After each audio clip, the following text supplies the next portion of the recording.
Party को जन्म से ही ये हमारे संविधान के प्रति नफरत है। जो संविधान बाबा साहब अम्बेडकर ने दिया था, अगर वो संविधान की प्रत देखें,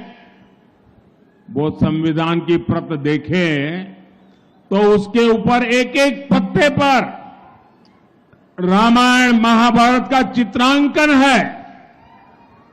हमारी संस्कृति, हमारी परंपरा का चित्र है उस पर, और हमारे संविधान की, भारत की महान सांस्कृतिक विरासत के साथ उसको कड़ी रूप से जोड़ने का एक अद्भुत प्रयास था।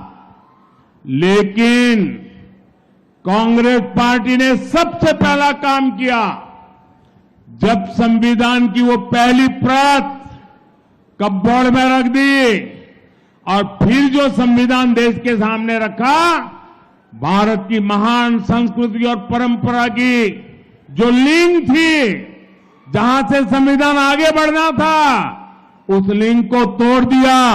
वो सारे चित्र हटा दिए और खोखा बना करके रख दिया।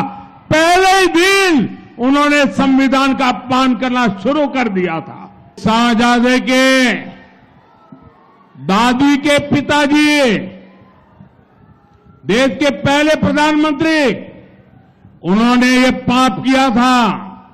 उसके बाद उनकी दादी की बारी आई।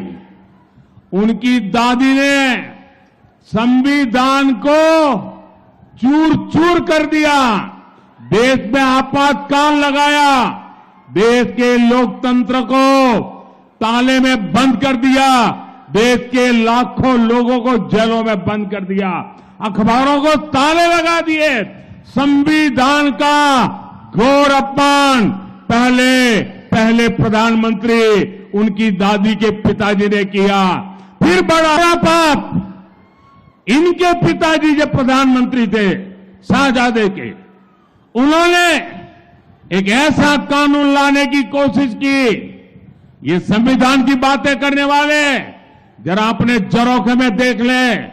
उन्होंने ऐसी बातें की, देश के मीडिया को, देश के अखबारों को डराने के लिए एक ऐसा भयंकर कानून लाए। देश का सारा मीडिया मैदान में आ गया, देश का विपक्ष मैदान में आ गया, संविधान के रक्षक भारतीय जनता पार्टी के लोग मैदान में आ गए और उनके पिताजी को झुकना पड़ा। और वो जो संविधान पे खिलवाड़ की कोशिश करती थी, वो उनको रोकना पड़ा। ये संविधान को उनके परिवार के 3 लोगों ने तबाह कर दिया है।